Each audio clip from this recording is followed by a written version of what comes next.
here's your cast. Providing all of your sound effects, our Chief Foley Operator, Xander Johnson. Joining him at the sound effects table, his brother Wyatt. He also plays young Scrooge and teen Scrooge. This is actually Wyatt's second performance with Sullivan County Players. He played Billy Ray Jr. in our production of On Golden Pond this last April. Appearing as Merchant 2, as well as Ghost of Christmas Past, Xander and Wyatt's mom, Nicole, and she also joins us in the choir and ensemble.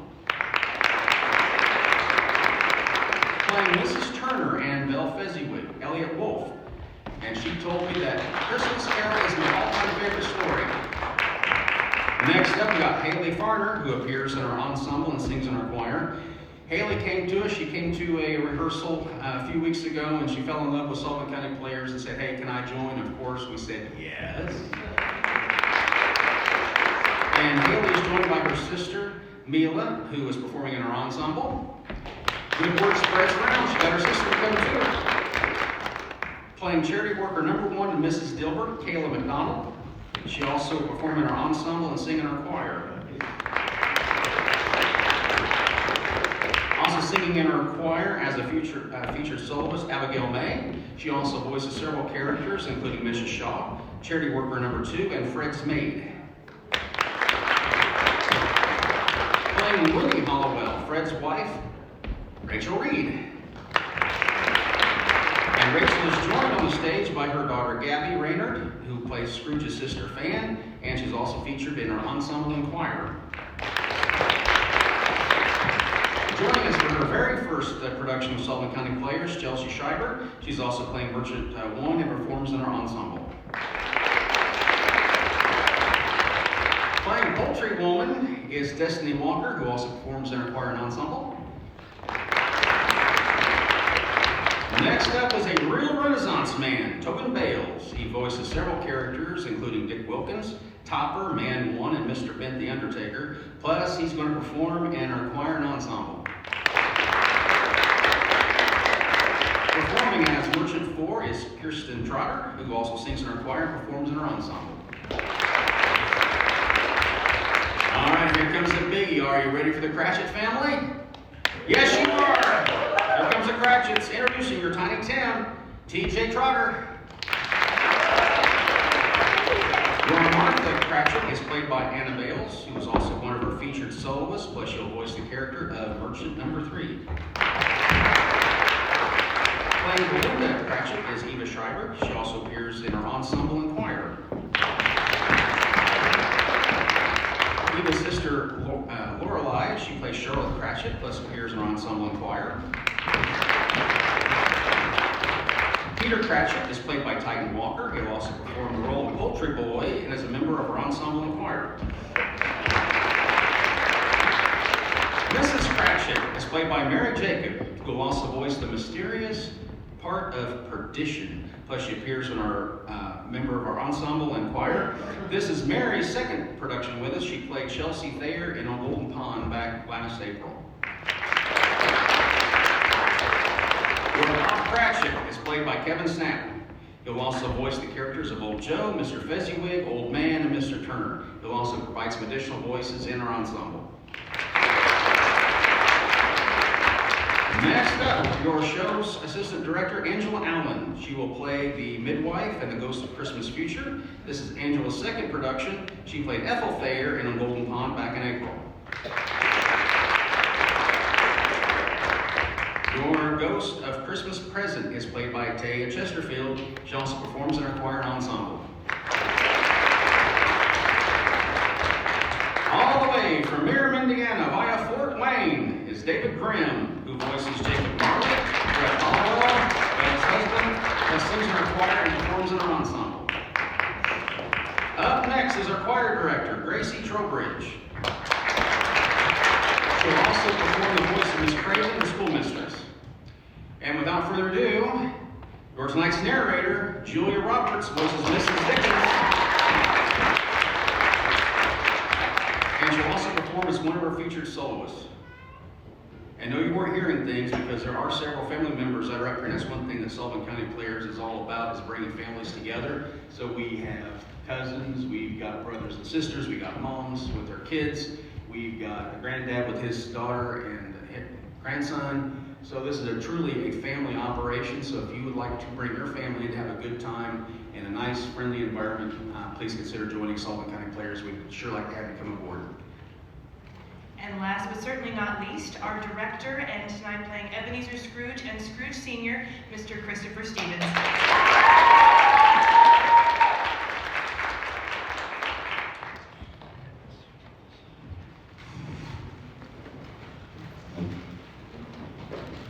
Good evening, ladies and gentlemen, boys and girls of all ages. Tonight, the Sullivan County Players proudly presents A Christmas Carol, a live radio show from the beautiful historical Sherman House Theater in downtown Sullivan, Indiana.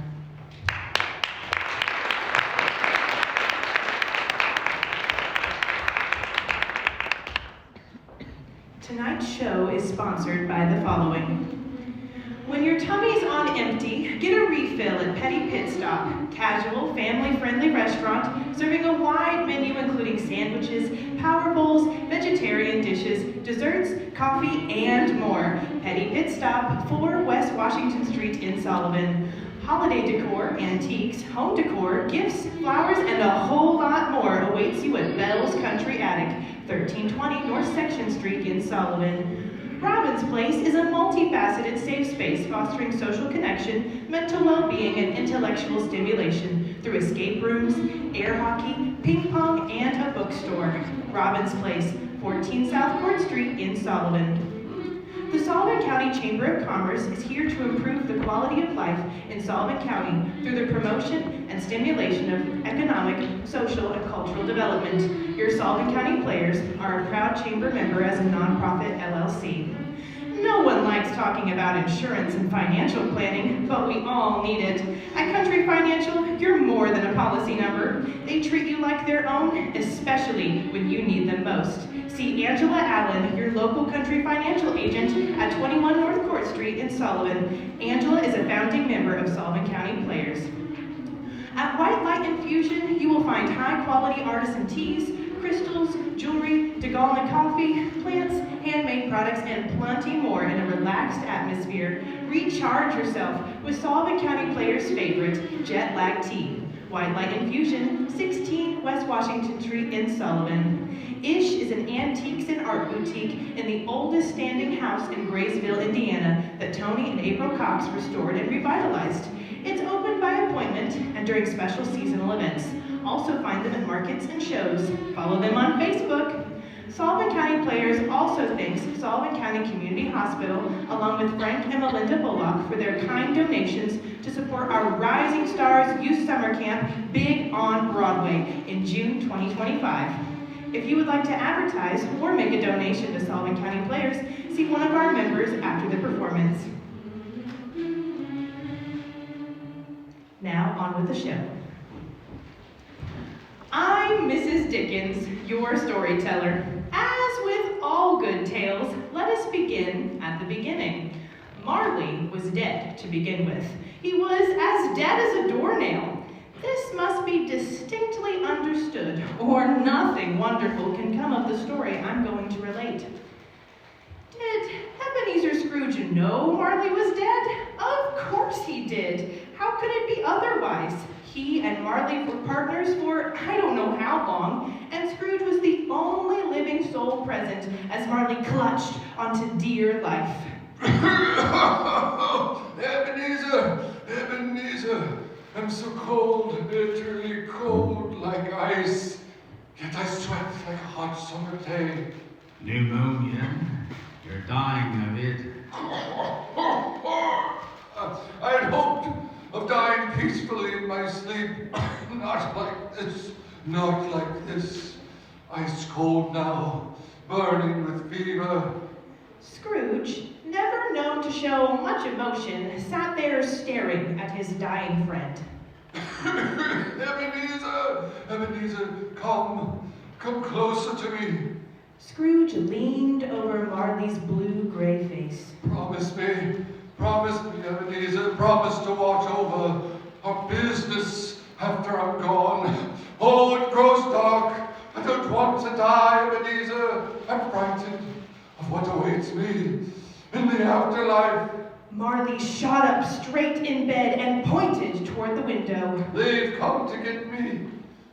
They've come to get me, Ebenezer. No, get away, don't touch me. Jacob Marley's eyes froze in horror. Oh.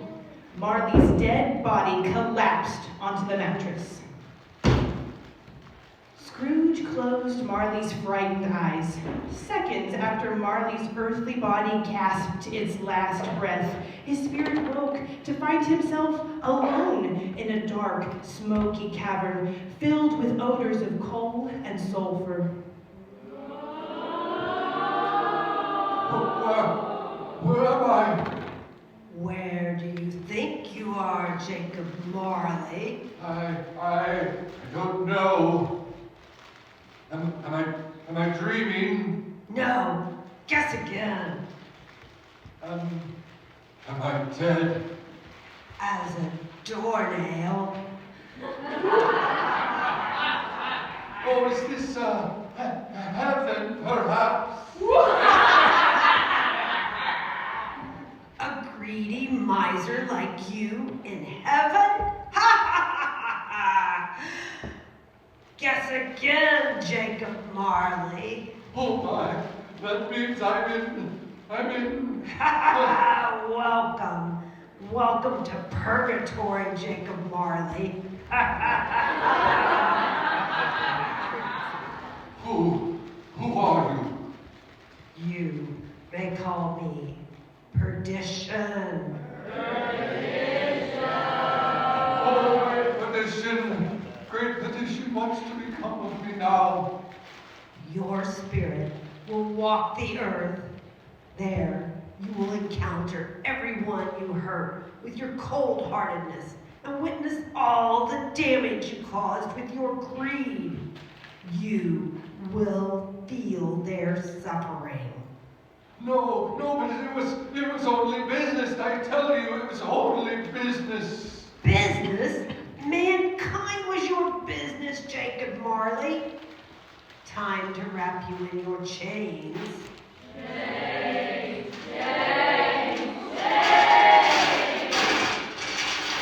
In life, you made this great chain of your own free will. Now, wear it.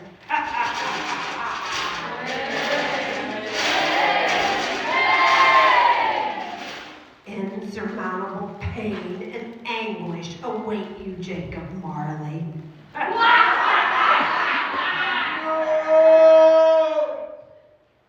Gracious me. This brings me back to the point I started from. Jacob Marley was dead. His properties and possessions passed along to Scrooge. To say Ebenezer Scrooge was a miser simply does not suffice. Not only was he tight-fisted, he was a squeezing, wrenching, grasping, scraping, clutching, covetous old sinner. Scrooge never painted out Marley's name from the sign above their door. He was far too cheap. There, the sign hung years afterwards above the door of his large, dark office. Scrooge and Marley is how the banking firm was forever known. On a particular evening, Christmas Eve, 7 years after Marley's death, to be exact, Scrooge was busy at his desk of his dreary counting house, while Bob Cratchit, his chief clerk, tried desperately to keep himself warm over a flickering candle. Moments later, the front door opened. Good day, Mr. Cratchit. Ah, Mrs. Turner, the hot potato day. Bringing lunch around today? Not today. I'm wondering if I could see Mr. Scrooge. Please, it's urgent. Step this way, Mrs. Turner. Your kitchen cart lease is due today. Drop it on my desk and go. Begging your pardon, Mr. Scrooge, but I... Spit it out, woman. My last 2 shipments of potatoes have been rather poor. Blight. Blight is none of my concern. Well, the blight has caused my sales to slump. Actually, rather plummet. So I was wondering if I could have an extension, please. What of Mr. Turner? He's gainfully employed. Oh, he's laid up injured in the coal fields. 1 week. 2, please. It is Christmas after all. We have children. Christmas. Humbug. 10 days and not an hour over. Yeah. That extension will cost you an extra 5. 2. 3, not a half a penny less. Miss the payment, your kitchen cart is forfeit. You're very kind, Mr. Scrooge. I know. Now, show yourself out.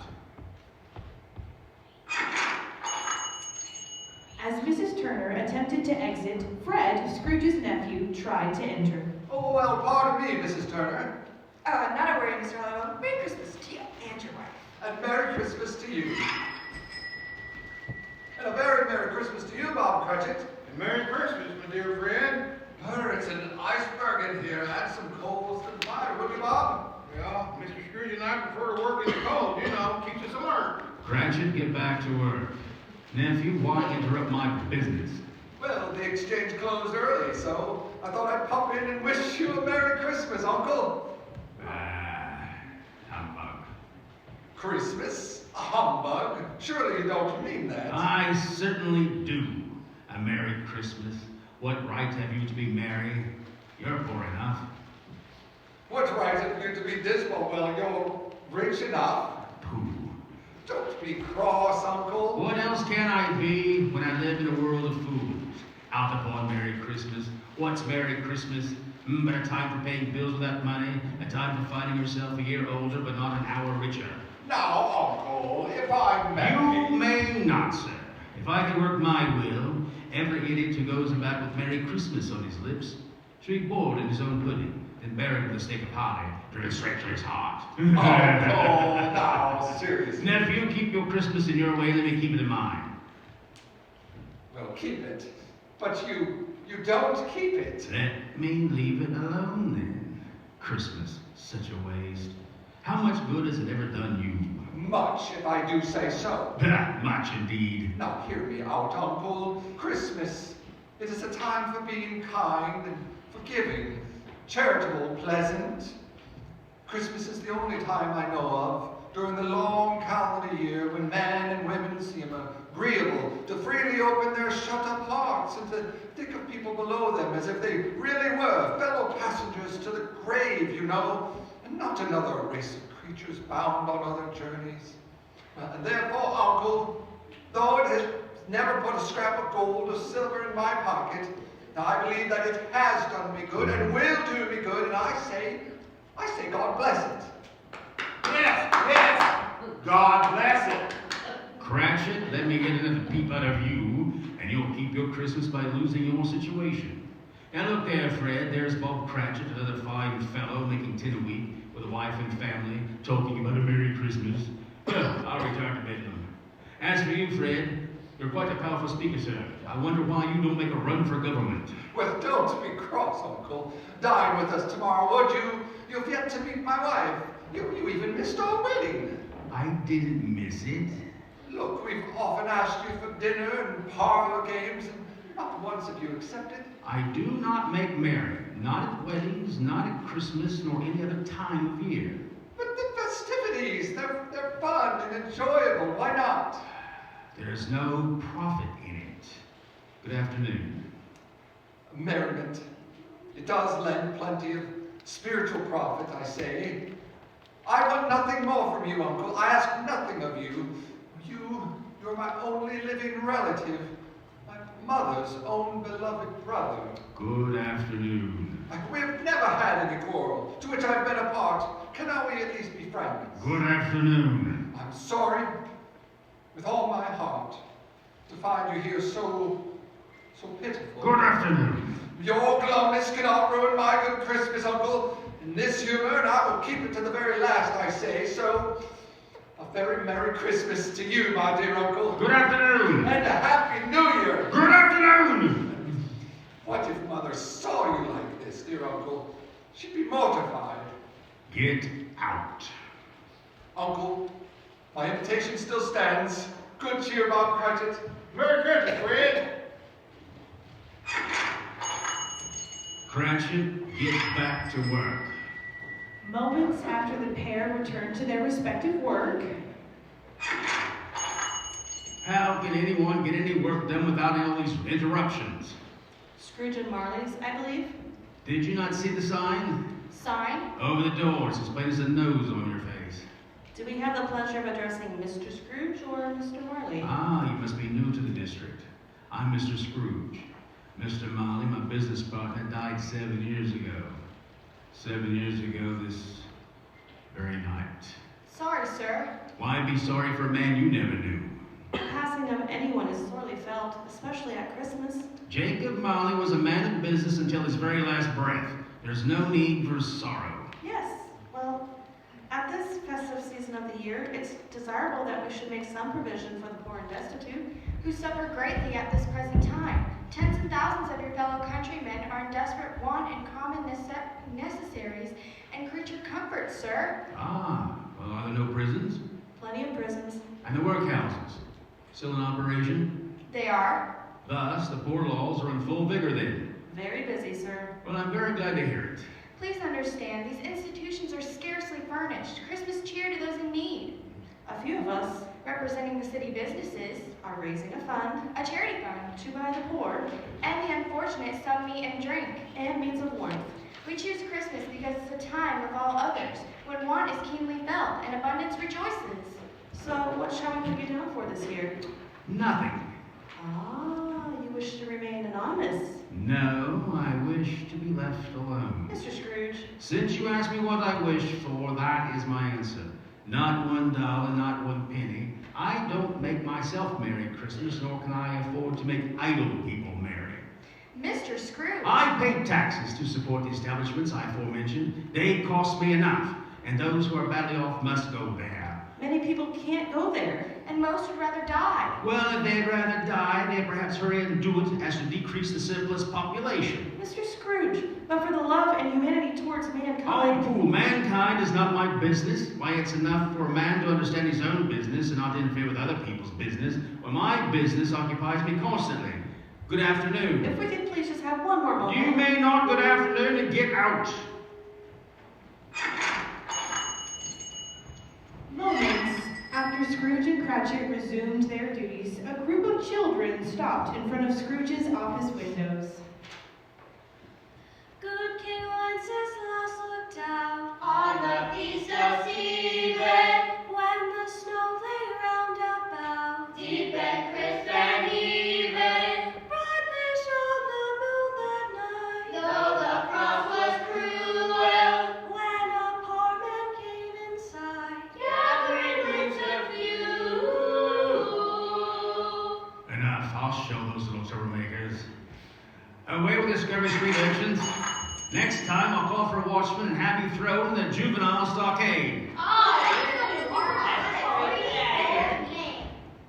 Cup handlers, trying to fleece a man's pockets for coins. Thieves. That's what those no good little things. Begging your pardon, Mr. Scrooge. These children only wanted to spread a little Christmas joy on this eve of celebration. Let them do it elsewhere. Get back to work. Scrooge and Cratchit had barely resumed their seats when...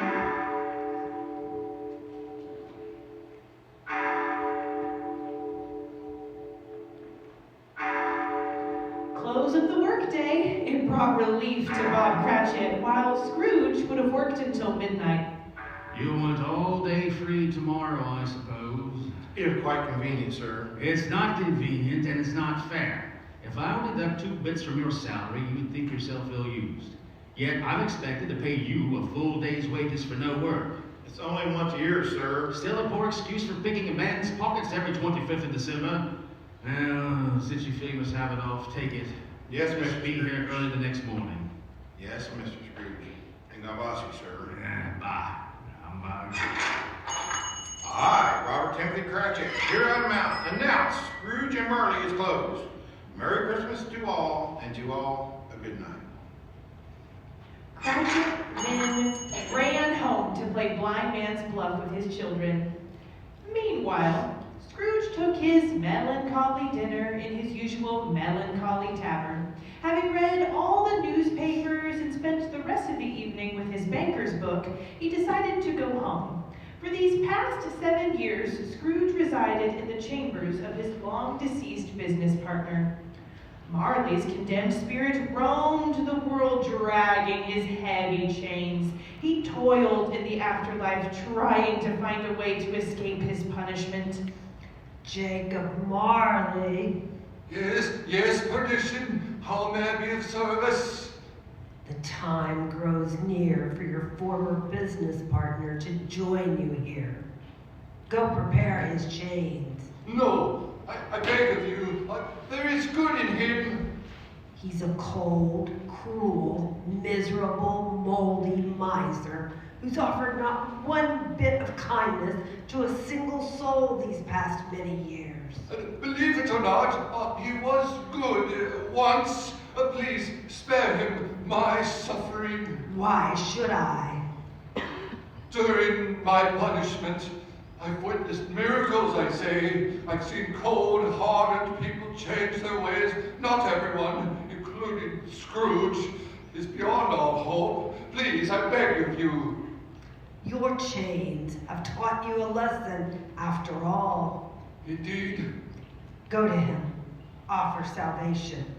But he won't listen to me. Perhaps a little fright might do him good.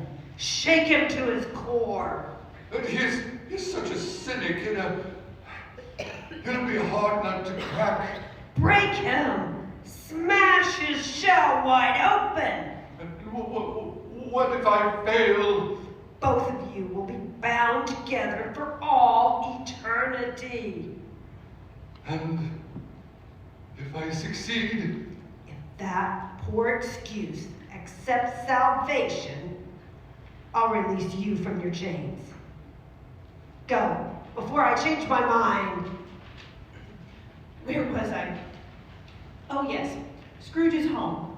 It had been Jacob Marley's. Before falling into his hands, the home was once the grand residence of the Arthur Fezziwig family. Marley chose the master suite as his living quarters, then rented the remainder of the mansion as offices and storage spaces.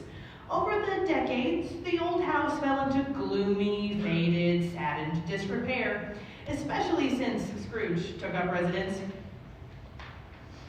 In the back courtyard it was so dark that even Scrooge, who knew its every stone and weed stalk, groped his way through the fog, hanging about the old rusty gateway of the decrepit house.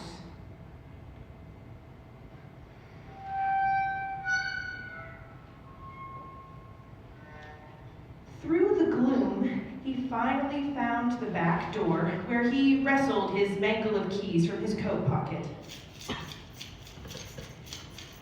There was nothing particular about the large brass door knocker. Scrooge had seen it night and morning these past 7 years.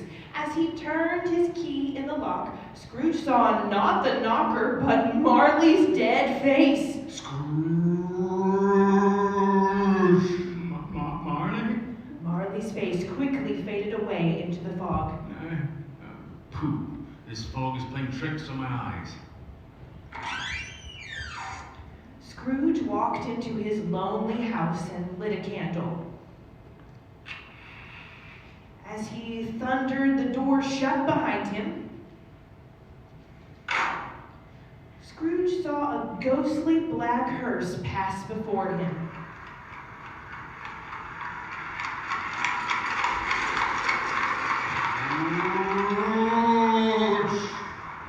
Suddenly, the hearse disappeared. Nothing.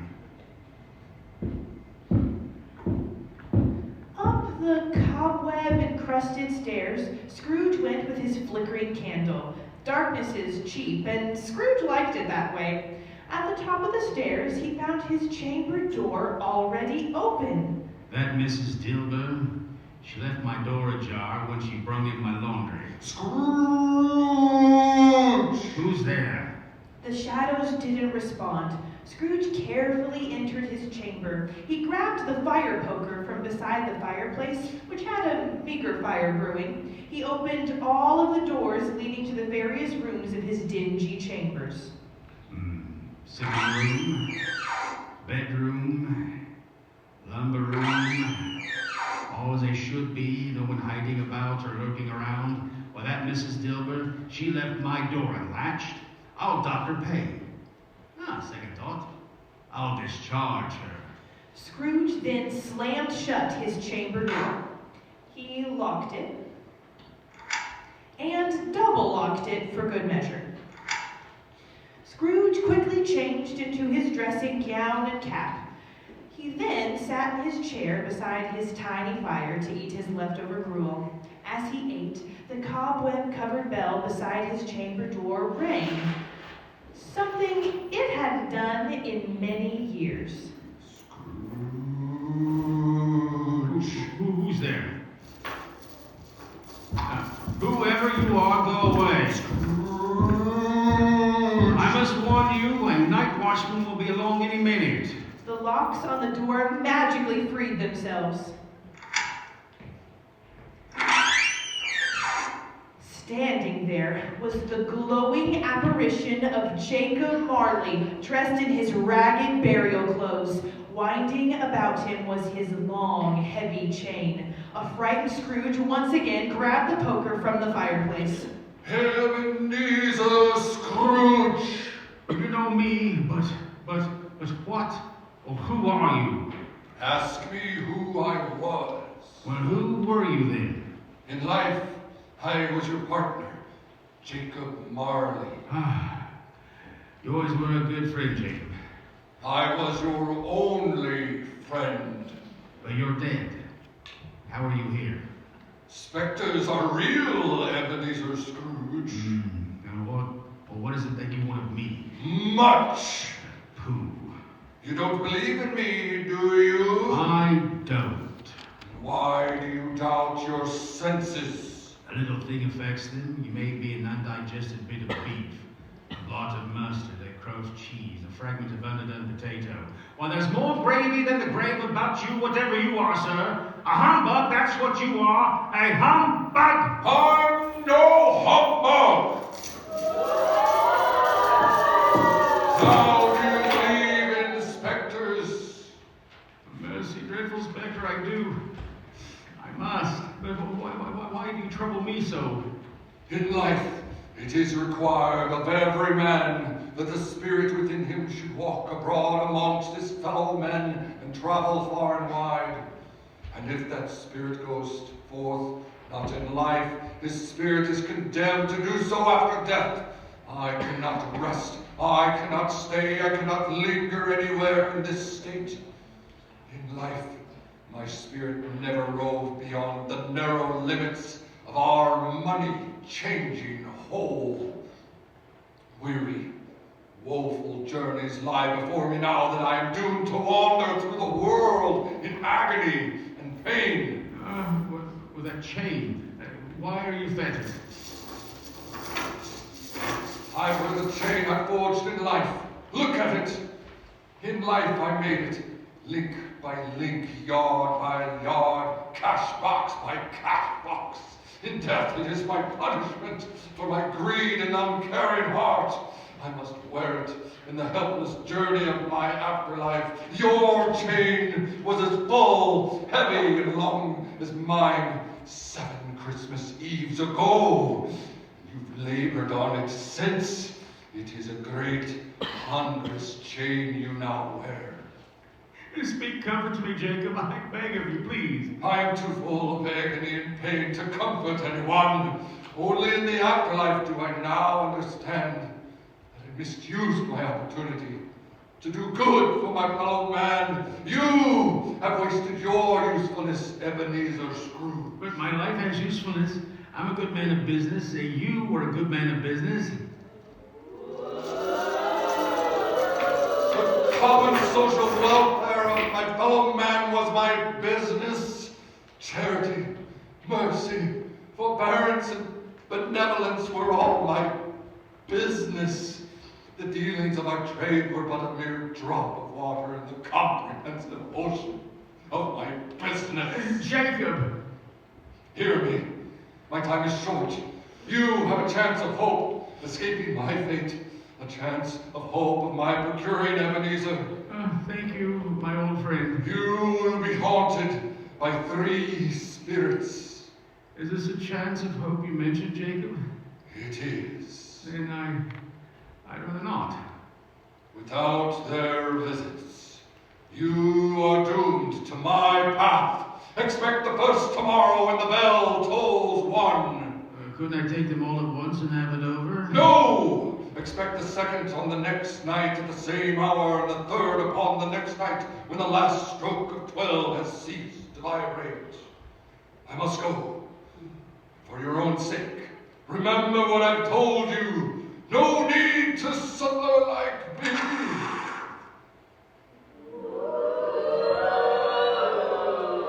As the window opened, the room was filled with terrible sounds of ghostly cries and wails. Marley flew out the window to join the ghastly chorus. Scrooge, desperate in his curiosity, looked out. The air was filled with floating phantoms wandering and moaning as they went. Every one of them wore chains like Marley. A few were chained together. Each spirit was deep in misery and sadness. A frightened Scrooge slammed the window shut. The old man went to bed, but could not sleep. Scrooge curled up in a shivering ball as he waited for something, anything to happen. A quarter past. Half past. A quarter to it. 1 o'clock. The hour itself and nothing else. I knew it. Bah. Just then, a fairy-like sprite dressed in glowing white floated into the room. She was surrounded with blinding light. Scrooge pulled his quilt over his eyes.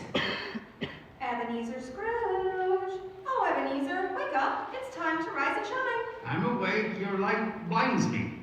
Open your peepers, Ebenezer. You'll get used to my essence. Scrooge dropped the quilt to look upon the little glowing creature. Are you one of the spirits whose coming was foretold to me? Yes, Jacob Marley sent me. Well, who or what shall I call you? The ghost of Christmas past. Long past? No, your past, you silly goose. Come, let's go see it. Well, why would I want to see that? Your welfare. Much obliged, spirit, but a night of unbroken rest will be more conducive to that end. Your reclamation, then. Marley sent me to help you. Rise and walk with me. But I'm a man. I can't float on air like you. I would certainly fall and die. Trust me, Ebenezer. Take my hand. There's nothing to fear. You're safe with me. All right, I trust you. Lead on, spirit. The spirit magically transported itself and Scrooge backwards through time. In their instant travel, the old man kept his eyes tightly shut. But he was conscious of hopes and joys and cares long, long forgotten. The pair magically appeared inside a dark parlor. Open your eyes, Ebenezer. Not until I know where we are. A place long forgotten. Come on, look. Well, that looks like Father when he was a young man. Well, how can that be? Father's been dead 30 years now. These are shadows of what was. This is your first Christmas. A pretty young girl ran into the room. That's Fan. My dear sister Fan. Oh, how I missed you, Fan. Over here. Look, it's me, Ebenezer. Don't waste your breath. She cannot hear you. Father, the dear baby's here. How's your mother? Just then, a midwife carrying a swaddled bundle entered. You have a handsome son, Mr. Scrooge. He's handsome and perfect. And my wife? How is she? I'm sorry, Mr. Scrooge. She lost too much blood. There was nothing I could do. She's gone. I've lost her. You have a son, Mr. Scrooge.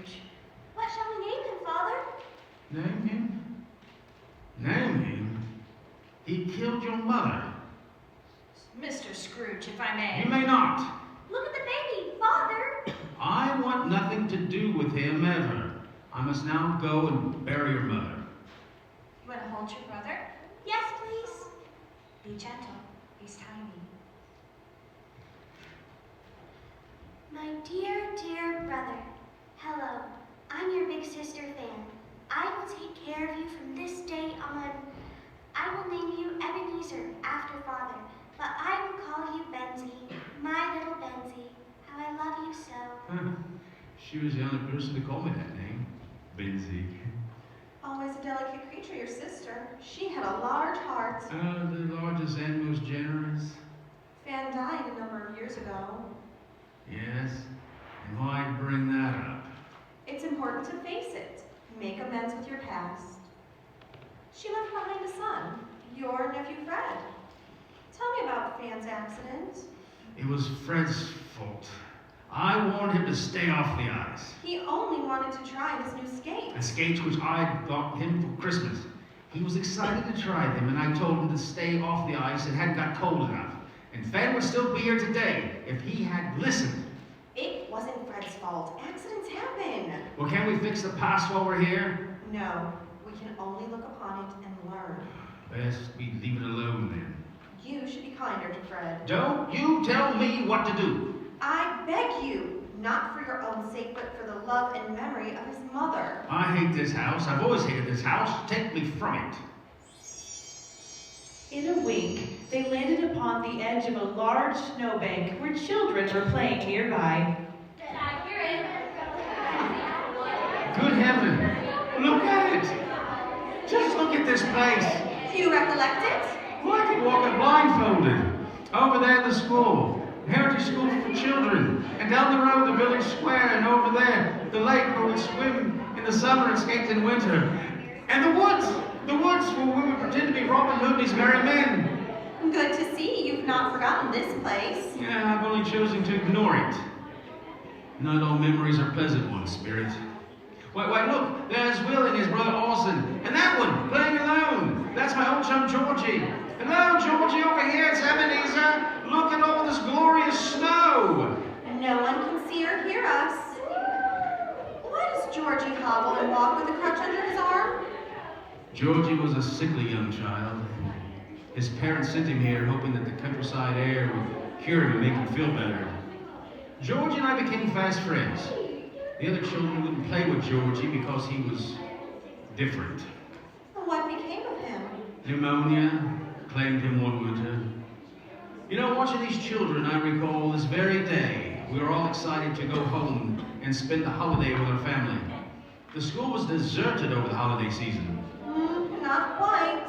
There was one solitary child neglected by his father, who was left here alone. Let's go look upon him. No, I'd rather not. We must. Follow. The Spirit and Scrooge left the road and entered an empty classroom where a young Ebenezer Scrooge was playing alone with a pointer like a sword. Take that and that. Don't worry, I'll save you Friday. Look how young I was. You make a dashing swashbuckler. Yes, I was playing Robinson Crusoe. That's my favorite book. Books were my solace. You still read novels? I've not read a good book in who knows how long. Books, stories, all pure fantasy. Nothing tangible to benefit from it. Nothing tangible. Reading brings excitement, pleasure. Reading the investment and banking pages. Those bring a man excitement. Reading the foreclosure notices. That brings a man pleasure. You're nothing but business and profits. And what else is there? That is why we're here. Look, someone approaches. Miss Craven, the schoolmistress, a stern-looking older woman, entered. Master Scrooge, what's all this commotion in here? I was only playing, headmistress. School is for learning, not playing. Stand in the corner. Now, Ebenezer, in the corner. Yes, Miss Craven. Oh, Lilith Craven. She was a cold, cruel woman. Why did she treat children so poorly? Why do you? I don't. What about last evening? Whatever do you mean? The carolers who stopped at your window. I don't hate children. Could have fooled me. I abhor Christmas carols. The whole holiday is a humbug. Those children were only trying to bring cheer. And fleece my pockets. What is a penny or two to someone like you, Ebenezer? A man as wealthy as you can certainly afford it. It's the principle. Those little street urchins always begging and wanting.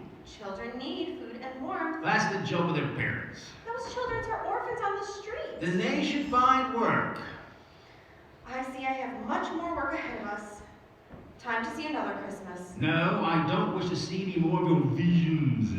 You must if you're to learn anything. The classroom became a little darker and more dirty. There, Scrooge, as a young man, was alone once again when all the others had gone home for the jolly holidays. Remember this Christmas? Not in particular. Betsy! Ah, my sister, she's all grown up. Look. Dear, dear brother Benzie. Oh, my dearest Fan. I've come to bring you home, dear brother. To bring you home, home, home, home at last. Home, Fan? Yes, home, Benzie. But, Father... Father is so much kinder than he used to be. Home is like heaven. He spoke so gently to me one dear night, and I asked him once more if you might come home, and he said yes, and carried me here in a coach to fetch you home. Scrooge's father stormed in. Boy, Father, I wasn't expecting you. go pack. You're not to return here. I've made an apprentice for you with Mr. Fezziwig, the finest shipping merchant in the financial district. But first, we're all to be together all Christmas long and have the merriest time in the world. Won't we, Father? I'd send him away this instant, but Mr. Fezziwig is closed during Christmas. You'll report the very next day. Only one day together, Father? You promised forever. Plans change, Fan. And why are you still standing here, boy? I said go pack. Yes, Father. I'll help you, dear brother. Your father was gruff. I see where you get it. I've had my fill of this place. Remove me from it at once. That immediate moment, the Spirit and Scrooge left the school behind them and transported to a busy city. It was Christmas evening with the snowy streets lit up. The pair stopped at a warehouse door. Do you know this place? Well, of course I do. This is Arthur Fezziwig's, the way it was, many years ago. And look there, there's Mr. Fezziwig himself. 6 o'clock on the nose. Yo-ho there, Ebenezer, Dick, Jacob. Come on, boys. Time to close up shop. Now, Dick Wilkins, bless my soul, yes. We were such close chums, he and I. Oh, and look, young Jacob Marley, the three merchant musketeers, they used to call us. Yo-ho, my boys. No more work tonight. Christmas Eve. Dick, Christmas. Ebenezer, let's have the shutters up. Jacob, chip-chop. Clear away, my boys, and let's have lots of room here. Hilly-ho, clear away. Clear away indeed. Everything was packed up, the floor was swept and mopped, the lamps lit, large logs heaped upon the fire. The warehouse was as snug and warm and bright a ballroom as you would desire to see upon any winter's night. Deck the halls with boughs of holly. Deck the halls with boughs of holly. 'Tis the season to be jolly. 'Tis the season to be jolly. Don we now our gay apparel. Don we now our gay apparel. Troll the ancient Yuletide carol. Troll the ancient Yuletide carol. Fa la la la. Fa la la la. Fa la la la. Fa la la la. Fa la la la. Deck the hall, fa la la la.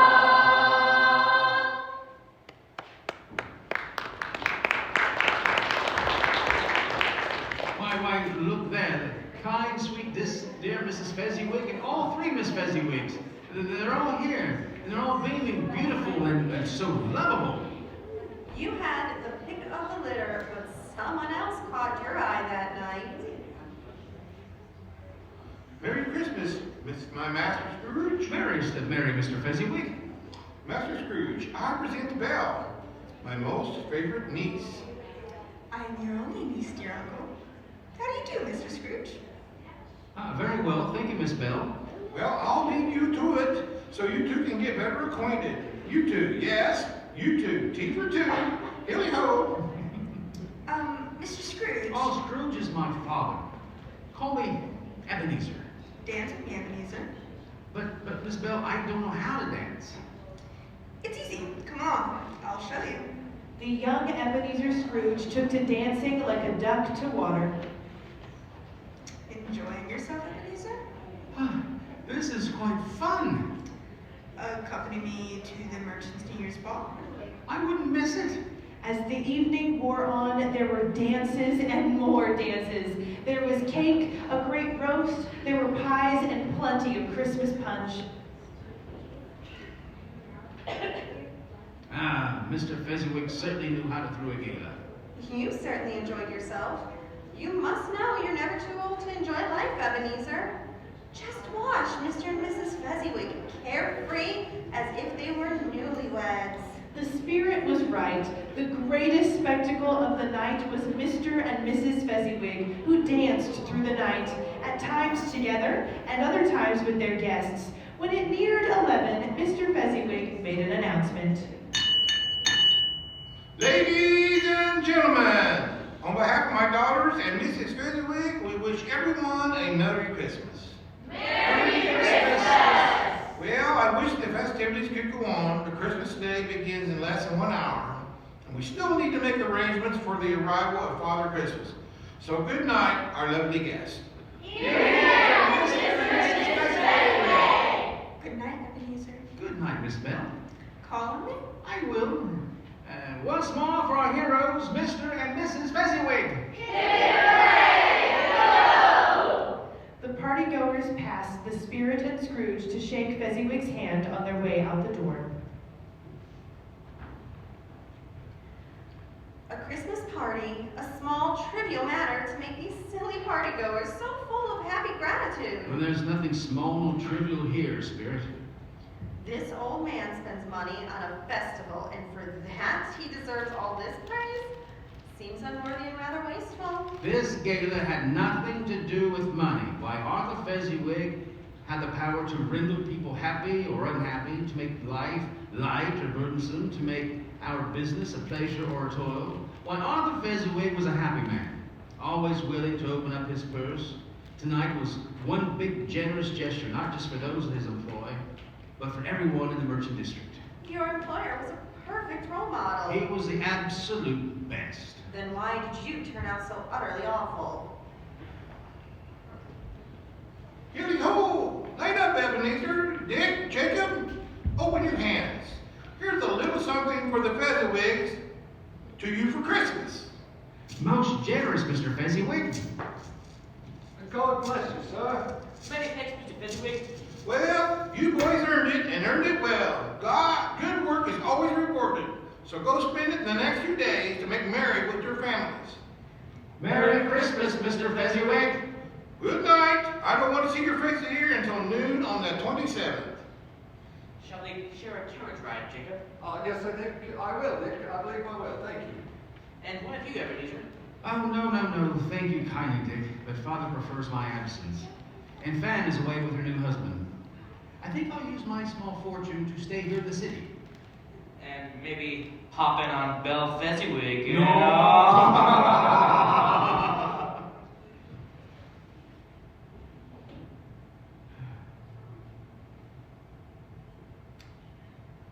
The ghost saw sadness creep across old Scrooge's face.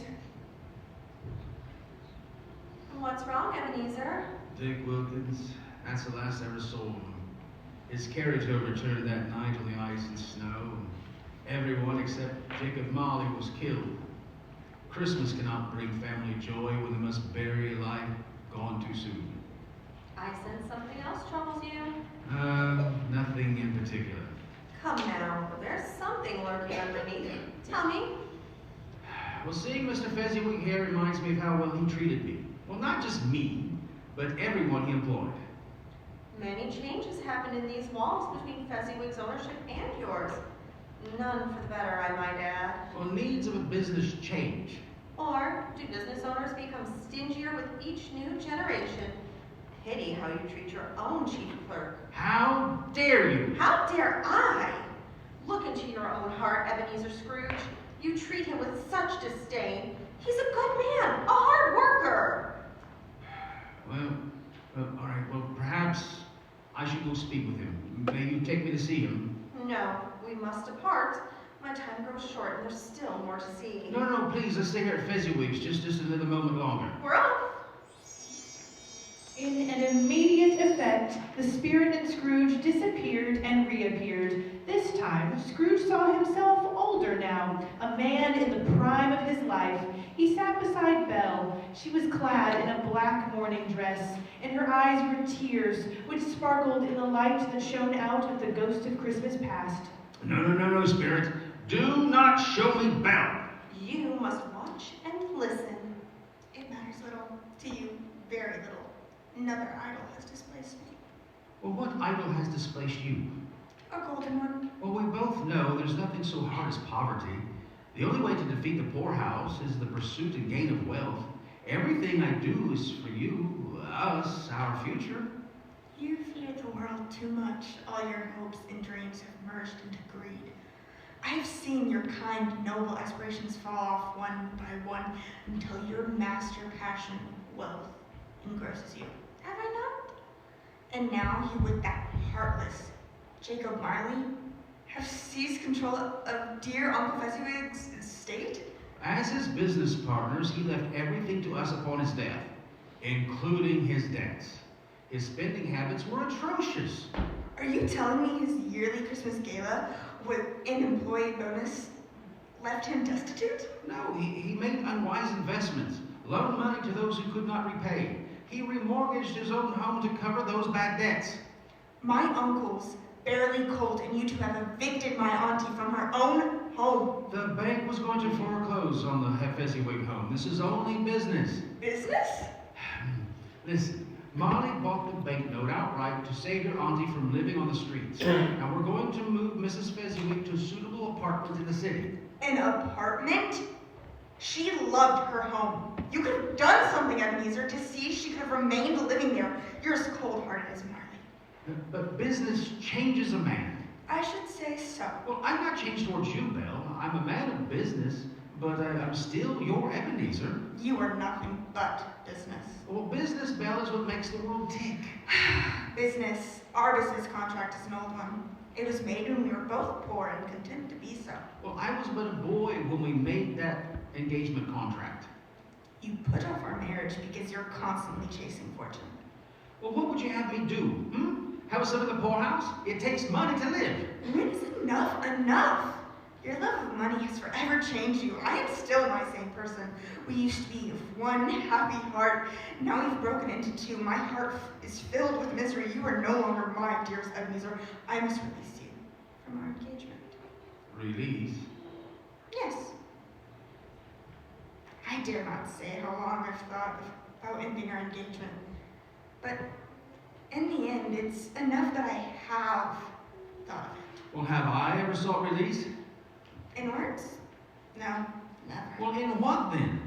In a changed nature, an altered spirit even. In everything that made my love of any worth or value in your sight. Tell me, would you seek me out and try to win my love now? The younger Scrooge could only stare at Belle in disbelief. Your silence tells me that is no. Well, you think that is no? I would gladly think otherwise if I could. I mean, heaven knows it. I release you with a full heart, with the love of you that you once were. May you be happy in the life you have chosen. I hope money will love you as I would have. I leave you, Ebenezer. Goodbye. Scrooge's younger self sat there as Belle walked away. Stupid boy. She loves you. You're going to be alone without her. Money is replaceable, but people are not. Do you hear me, Ebenezer Scrooge? Go after her! Your former self cannot hear you. What has already happened not I altered. Spirit, show me no more. Conduct me home at once. One shadow more. Why do you delight torturing me so? Show no further shadows of the past. I've learned a lesson. Have you? They were in another place, a room not very large or handsome, but full of comfort. Near the winter fire was a cheerful older woman. It was Belle, still pretty despite the years. She rocked in a chair while knitting. Her husband popped into the room, shaking Christmas Eve snow from his boots and coat. Good evening, my dearest. Evening, my love. I saw an old friend of yours moments ago on my way home. Who was it? Guess. I don't know. Mr. Scrooge, perhaps? Mr. Scrooge it was. As I passed his office, I couldn't help but peek in the window, and there he was, at his desk. I guess his partner lies upon the point of death now. And there he sat, all alone with his piles of ledger books. He's always been alone, and he'll forever be alone. He'll die alone. The world will soon just forget him. Spirit, how dare you show me this? Remove me at once. I cannot bear it. Take me home at once and haunt me no longer. In a blink, the ghost of Christmas past disappeared, leaving Scrooge alone in his dark, dreary bedroom. What is this? Oh, it's on my bedpost. I'm home. I've come to bring you home. Home, dear brother, to bring you home at last. My sister Fan told me that once years ago, and I've not thought upon those words in years. Could I have really been visited by one of the three spirits that Marley foretold? Marley, do you hear me? Are you here? Show yourself, Jacob Marley! There was no reply, only stillness in the night. You get to hold of yourself, Ebenezer. There's nothing here at all. It was a nightmare. Yes, that's it. Nightmare, simple as that. Ghosts, spirits, bah, humbug. Humbug on the whole lot, I say. Scrooge's first ghostly experience shook him, but not quite enough. He settled under his musty covers and fell quickly fast asleep.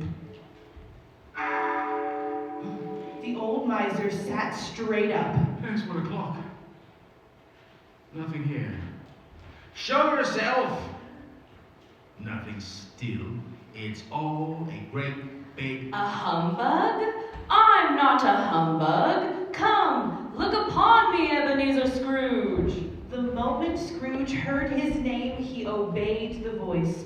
Scrooge was still in his own room, there was no doubt about that, but it had undergone a surprising transformation. The walls and ceiling were beautifully adorned with living green and gleaming red berries.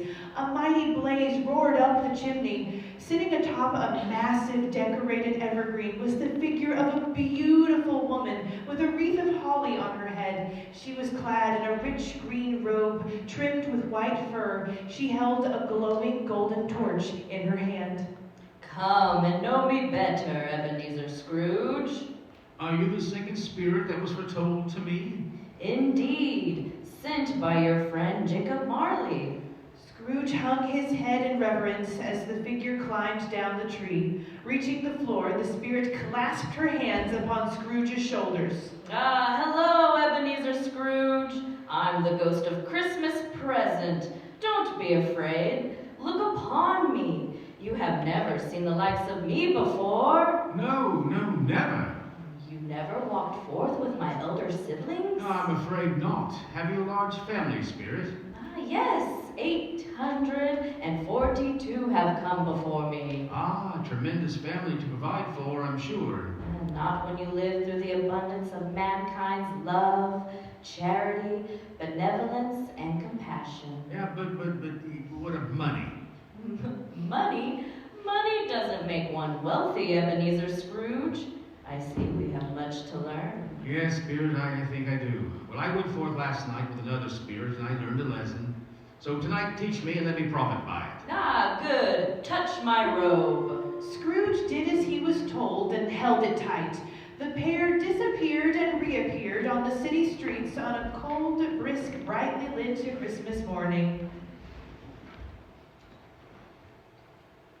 Ding dong, Christmas bells are ringing. Caroling, caroling, now we go. Christmas bells are ringing. Caroling, caroling through the snow. Christmas bells are ringing.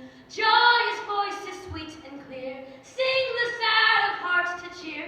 Ding dong, Christmas bells are ringing.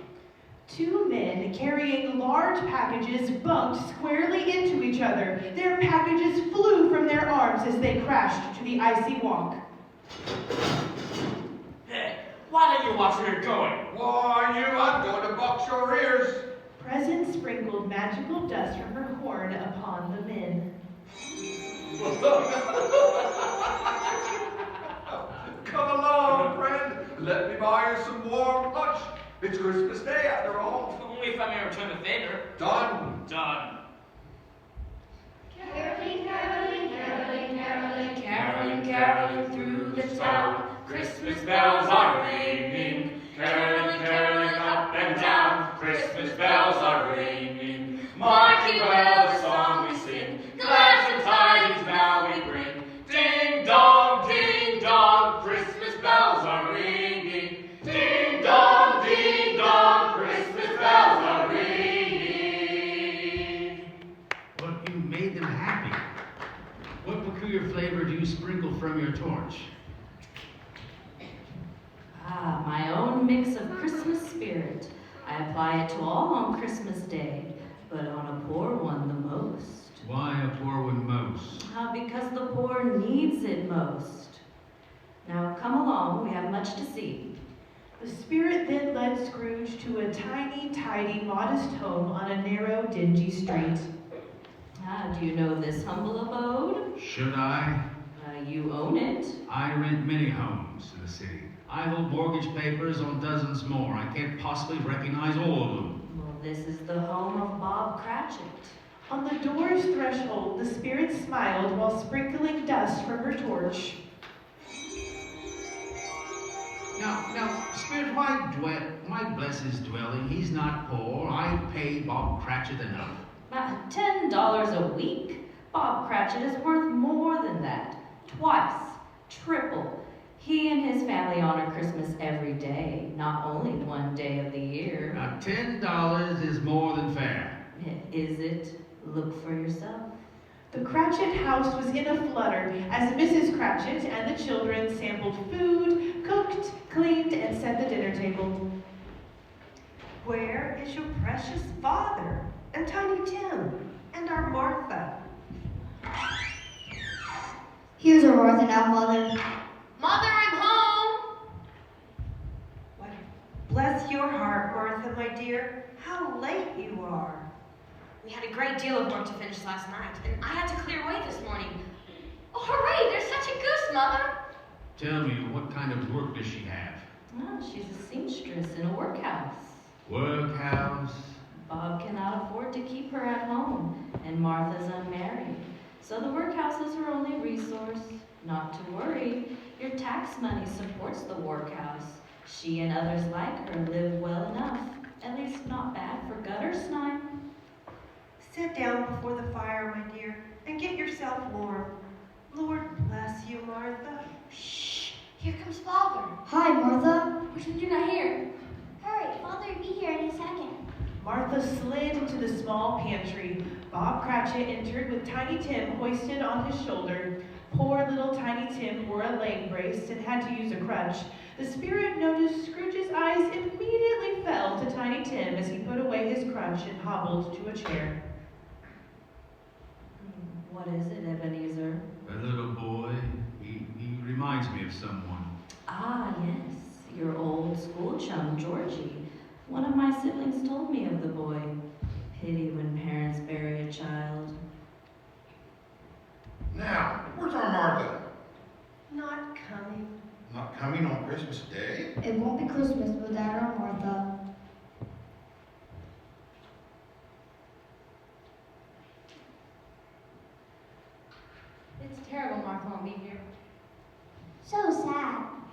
Let's march through the workhouse and demand she be allowed to visit us on Christmas Day. Let's. Here I am, Father. Oh, you give me a start. Merry Christmas, Martha. Merry Christmas, Father. How did our little Tim behave at church? Well behaved as always. He's a thoughtful little fellow. He told me that he hoped the people saw him because he's a cripple, and it might be pleasant to them to remember on Christmas Day who made the lame walk and the blind see. He's more precious than gold. We are so blessed, Robert. Indeed, my love. Tiny Tim looks so feeble and weak. What's wrong with him, Spirit? You actually care? Well, I should like to know why this little boy limps and seems to be in constant pain. Rickets. Had it before he could walk.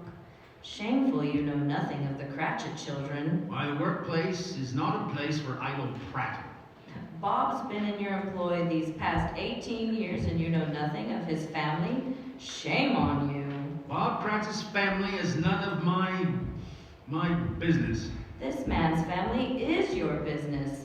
Martha, the eldest, is already in the workhouse without future prospects. Peter is next in line, and he's old enough to be apprenticed, but poor Bob is unable to find a suitable situation. Off to the workhouse. Now, don't you say that word, Spirit. I cannot bear it. You cannot bear it? Try to imagine the hardships these children face. Think of someone else other than yourself for once in your miserable life. May we sing a song before our Christmas supper?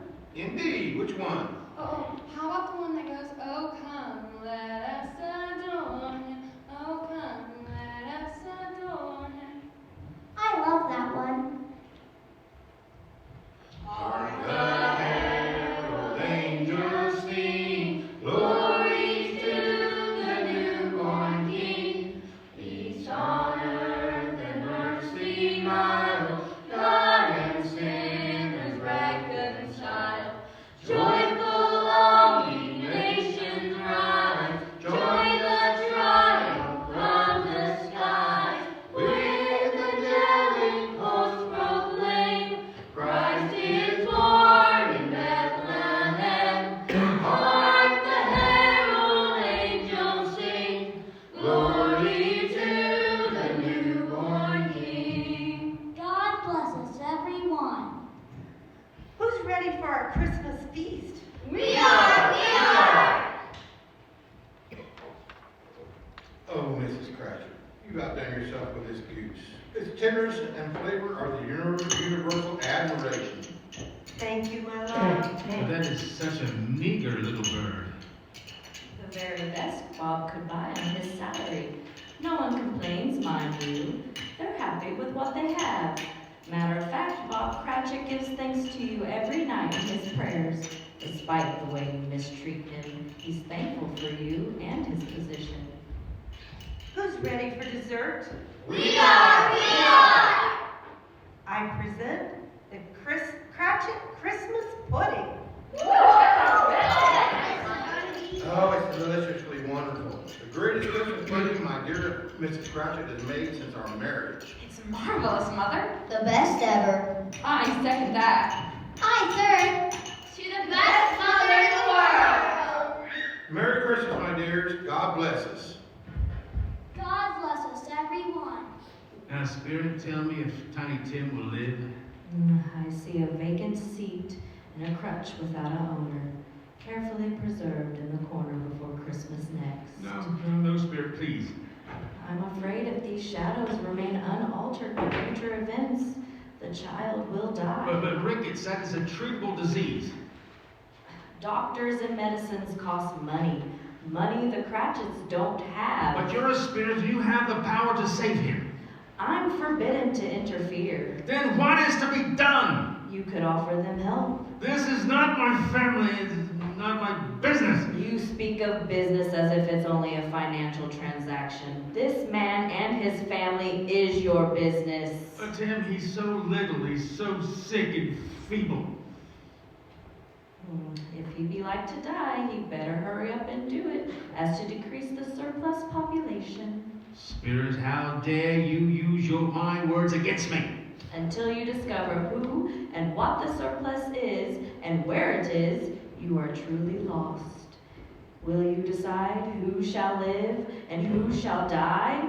It may be in the sight of heaven that you are more worthless and less fit to live than millions of others like Tiny Tim.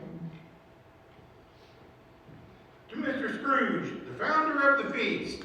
The founder of the feast, indeed. I wish I had him here. I'd give him a piece of my mind to feast upon, and I hope he'd have a good appetite for it. My dear, the children, Christmas Day. It should be Christmas Day, I'm sure, on which one drinks to the health of such an odious, stingy, hard, unfeeling man as Mr. Scrooge. Christmas Day, my love. Let's be nice. Nice. Your boss is far removed from nice. He's a horrid man, Robert, and no one knows this better than you. My dear, Christmas Day.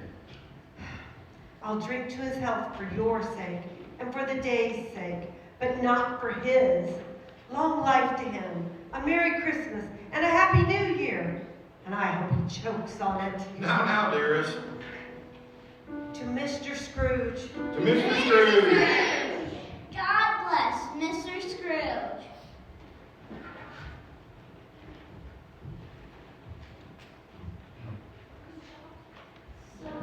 Silent night, holy night, all is calm, all is bright, round yon virgin mother and child, holy infant so tender and mild, sleep in heavenly peace,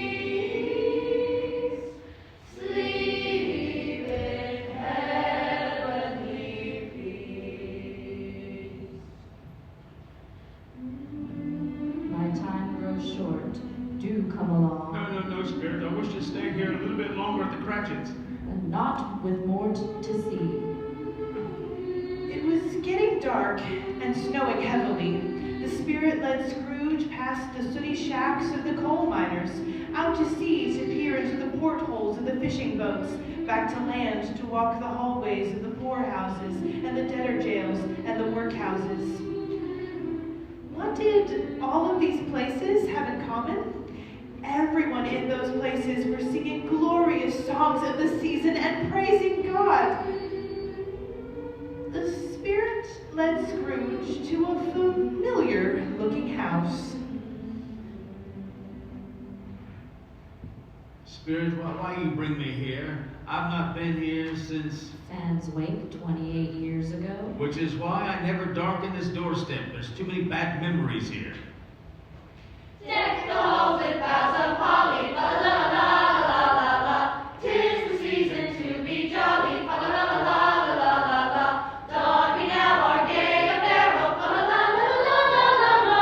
Troll the ancient Yuletide carol, fa la la la la la la. Yes, but the house seems to be rather cheerful tonight.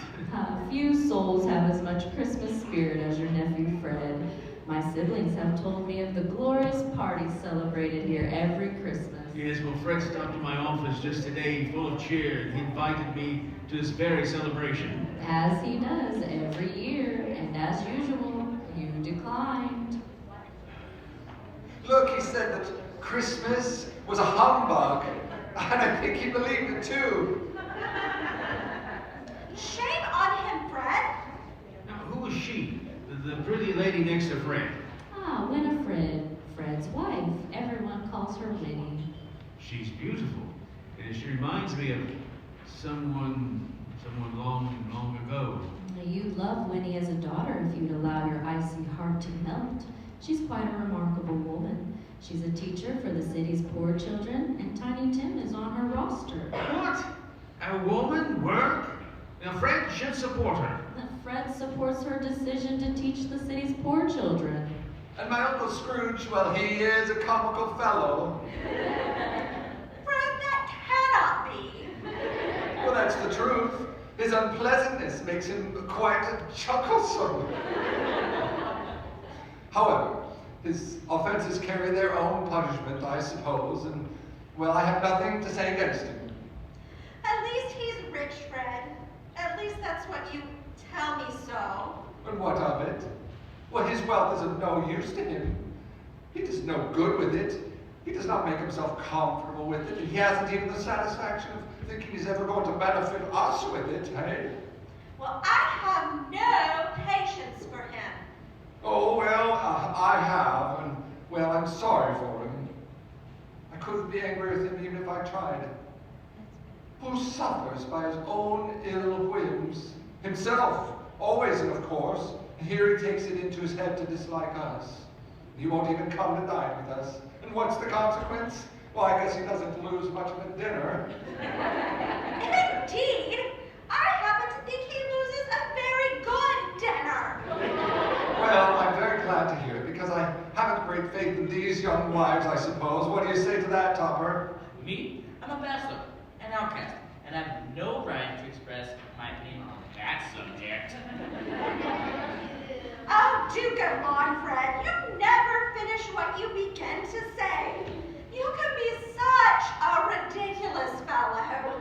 Okay. Year after year I invite him here, and he always declines. I will give him the same chance every year, whether he likes it or not, for, well, I do pity him. He may rail at Christmas till he dies, but if he finds me going there, in good temper year after year, inviting him to our party, and that only puts him in the mind to leave his poor clerk, Bob, $50 on his final will, well, that's something. In fact, just today, I think maybe I warmed his heart just a touch. Oh, Fred, he hasn't a heart to touch. Yes, indeed. Let's play a game. Oh, we're going to play a game. I've not played a game in ages. Time grows short. We must leave this place. Oh, come on, Spirit, just 1/2 hour. Not a second over. Let's play yes and no. Fred, you lead us off. Oh, very good, very good. I'm thinking of an animal, and start. Is it a live animal? Yes. Is it a disagreeable animal? Yes. It was a savage animal, an animal that growled and grunted sometimes, that talked sometimes. It lived in the city, it walked about the streets, it wasn't led by anybody, it didn't live in the zoo. It was not a horse, an ape, or a cow, or a bull, or a tiger, or a dog, or a pig, or a cat, or a bear. Just when the guests were about to give up, Winnie squealed. Oh, Fred, I know what it is. I know what it is. So what is it? It's your Uncle Scrooge. Yes, it is. Well, look, he's given us plenty of merriment, and I'd be ungrateful not to drink to his health. Take up your glasses with me, champagne to cheer. I say to Uncle Scrooge. Uncle Scrooge.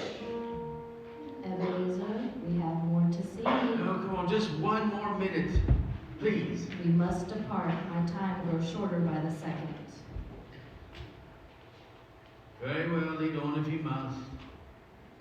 It came upon a midnight clear, that glorious song of old, from angels bending near the earth to touch their harps of gold.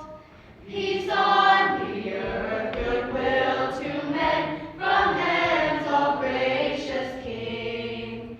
The world in solemn stillness lay to hear the angels sing. Scrooge and the spirit magically transported to a filthy makeshift camp under a footbridge.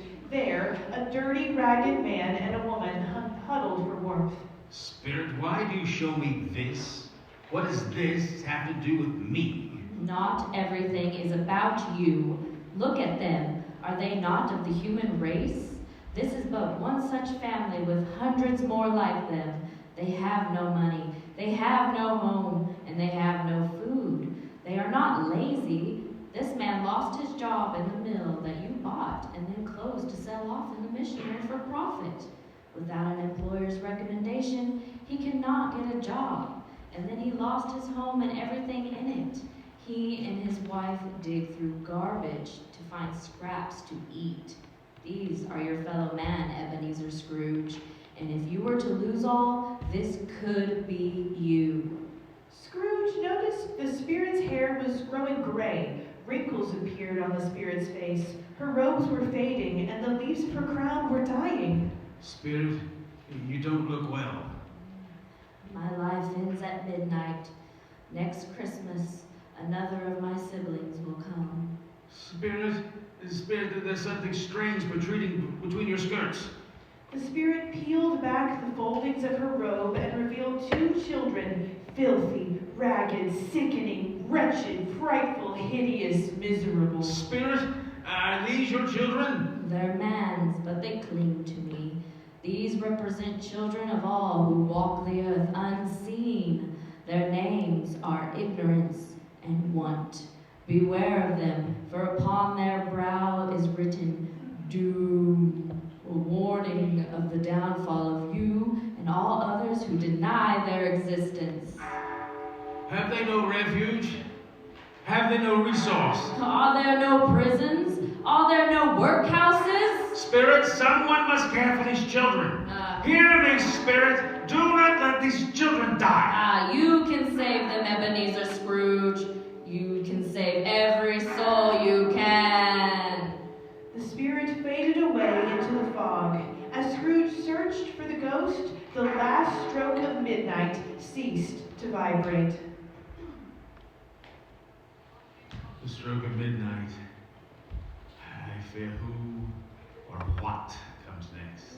As Scrooge peered through the fog, he beheld a solemn phantom, draped and hooded all in black, floating towards him. As the phantom slowly, silently approached, Scrooge fell to his knees. The air around this specter was filled with gloom and misery. Hark how the bells, sweet silver bells, all seem to say, throw cares away. Christmas is here, bringing the cheer to young and old, mean and the bold. Ding dong, loud is their song, with triple wing, all heavenly. One seems to hear words of good cheer from everywhere, filling the air. Oh, how they bell, raising the sound, Lord is a tale, telling the tale, living and ring, while people sing songs of good cheer. Christmas is here, merry, merry, merry, merry Christmas, merry, merry, merry, merry Christmas.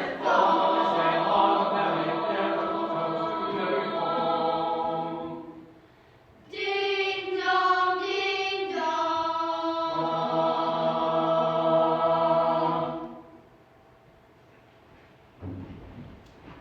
Am I in the presence of the ghost of Christmas yet to come? The creature did not answer.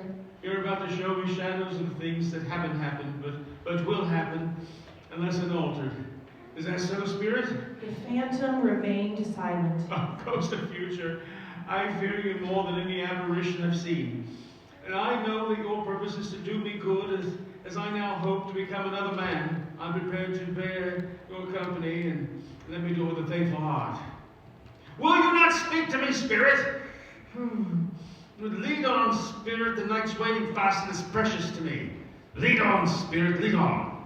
They quickly found themselves at the exchange. The phantom stopped beside a little knot of merchants and motioned for Scrooge to listen. I've heard rumors. I don't know much about it. I only know he's dead. When did he die? Last night, I believe. What was the matter with him? I thought he'd never die. He was old when I was a youngster. God only knows what happened. Frostbite of the heart, perhaps. Couldn't be. He hadn't the heart to begin with. Oh! What has he done with his money? I haven't heard. Left it to his company, perhaps. He hasn't left it to me, that's all I know. It's likely to be a very cheap funeral. I don't know of anybody who'd attend. Suppose we make up a party and volunteer. I don't mind going if lunch is provided, but I must be fed if I'm going. And a dessert. On his burial account, of course. Well, I'm the most disinterested among you. I never wear black gloves, and I never eat lunch, but I'll go along if anybody else will. You know, come to think of it, we must have been friends. They kill your friends. I mean, we'd stop and speak whenever we met. Like, friends. Well, at least he spoke to you. I barely got the time of day. Spirit, tell me who died, and why do they speak of this man in this manner? Have they no respect for the dead? The phantom motioned for Scrooge to follow. They departed from the exchange to an obscure part of town. It was a place Scrooge had never been, a slum called Devil's Acre. The streets and walks were foul and narrow. The shops and houses were wretched. In this miserable neighborhood stood a horrid building, a junk shop known as Old Joe's. Gathered in the cluttered parlor, there were 4 dirty, ragged souls. Old Joe, the proprietor, Mrs. Dilber, a washerwoman, Mrs. Shaw, a charwoman, and Mr. Bent, the undertaker. Oh, let's see what you brought me today. What odds? What odds? Miss Dilber, every person had a right to take care of themselves. He always did. Indeed, such a greedy skinflint. Then don't just stand there acting afraid. We're not going to pick holes in each other's coats. Indeed not. At least we should hope so. Who's the worst for a loss of a few things like these? Not a dead man, I dare say. He couldn't take anything with him. If he wanted to pass his things to heirs after he was dead, he should have acted natural while he was living. Well, then he would have had someone looking after him as he laid there gasping out his last breath. Dying alone. That's a judgment on him. I took what I could. Wish there was more. Go on, open that bundle, old Joe. Let me see what the value is. Pardon me, Mrs. Shaw. If you permit me to go first, I have another corpse awaiting. Don't look lying about for the family dying on Christmas Day. Go on, then. Oh, let's see here. 2 letter seals, a sterling pencil case, a pair of nickel sleeve buttons, a small brooch, nothing of great value. Here, nothing more. I wouldn't give you another penny, even under the threat of being boiled alive. I'll take it. All right, who's next? Me. What do we have here? Sheets and towels, a little wearing apparel, 2 old-fashioned silver teaspoons, a pair of sugar tongs, and a few socks. All right, for you, Mrs. Dilber. Most generous, Joe. Well, I always give too much to ladies. It's a weakness of mine, and that's the way I ruin myself. Your turn, Mrs. Shaw. What do you call these? Bed curtains. You took them down, rings and all, with him lying there? And why not? He didn't need them where he was going. You were born to make a fortune. Especially around the likes of him. Be careful with those fine blankets. His blankets? Whose else's? He wouldn't catch a cold without them. Hope he didn't die of anything contagious. No, his greedy old heart gave up. Joe, you may look through that silk shirt till your eyes ache, but you won't find a single hole in it. It's the best he had. It would have been wasted if it weren't for me. What do you mean wasted? Some fool put it on him to be buried in, but I took it off him. Return this man's things. All of you should be ashamed of yourselves for stealing a dead man's property. He frightened everyone away from him when he was alive, so now let's profit when he is dead. Dead as a doornail. Spirit, take me away from this awful place at once. Scrooge recoiled in terror as the scene changed right before his eyes. He touched a bed, a bare, uncurtained bed, where beneath a ragged sheet there lay the corpse of a dead man. Spirit, this is a dreadful place. Please, let us leave here. The specter pointed its bony, dead finger to the bed. Spirit, I have not the power to look under that sheet. Tell me, is there any person at all who feels caused emotion by this man's death? Show them to me. Spirit, please, I beseech you. The phantom spread its dark robe before him like a wing, and withdrawing it revealed another room in another home. Aye, is it good or bad? Bad, I suppose. We are quite ruined then? There is hope yet, my love. If he relents, there is. He's past relenting. He's dead. Old Scratch is dead? Doornail. And you said our situation was bad. Bad for him. His death is a Christmas blessing. Yes, with him out of our way, we may sleep tonight with light hearts, my love. Well, I'm glad the old ghost dead. Has a doornail. Spirit, please show me some tenderness connected to this man's death. There must be somebody who cared for this man. The specter motioned Scrooge to follow. They entered Bob Cratchit's house, where it was quiet, very quiet. The Cratchit children were as still as statues while their mother sewed. She laid her work upon the table and put her hand up to her face. What is it, Mother? The color. It hurts my eyes. The color, Mother? My poor little tiny Tim. Spirit, tell me what has happened to Tiny Tim. Spirit, I demand you answer me. The color of Tim's eyes and the color of the thread are the same. Is Tim really in heaven, Mother? That he is. Spirit, please. Please don't tell me that little Tiny Tim has died. How are your eyes, Mother? Better. It makes them weak by candlelight, and I would not show weak eyes to your father when he comes home. Not upon Christmas Day. Not a word to your father. All is well with us. It must be near time for his arrival home. Rather past time. Father walks slower these days. Oh, how he used to walk fast with Tiny Tim upon his shoulder. Tim was very light, and his father loved him so that it was no trouble at all to carry him.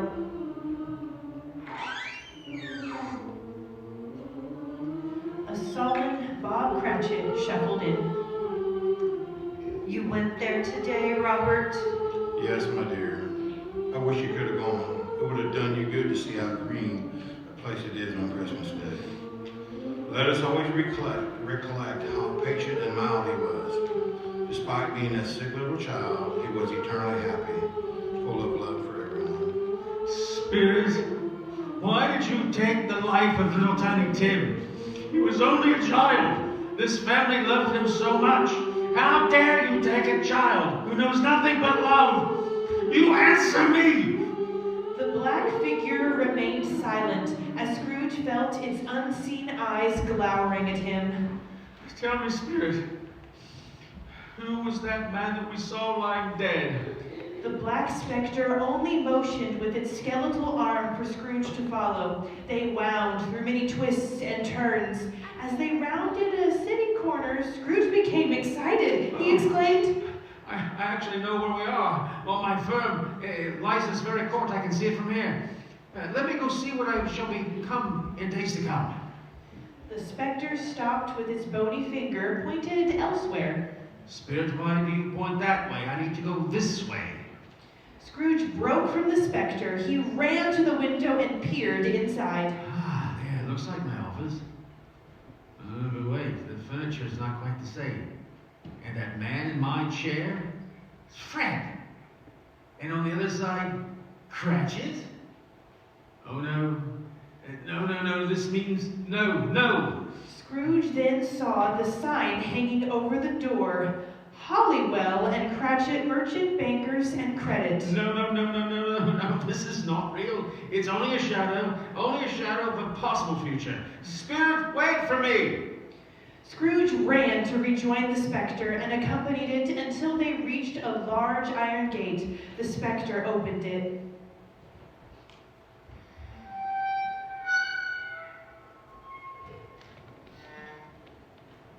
Scrooge looked through the gate. In front of him, a dilapidated, overgrown, forgotten churchyard. The specter stood among the graves and pointed with a bony finger down to one particular grave. Spirit, must I? The specter waved its arm, begging Scrooge to approach. The old man shuffled towards it, trembling. The grave was a worthy place for such a despicable man. It was overrun by dead grass and weeds, a worthy place indeed for a man who hated the world. Before I draw near to that stone to which you point, answer me one question. Are these the shadows of things that will be, or are these the shadows of things that Maybe.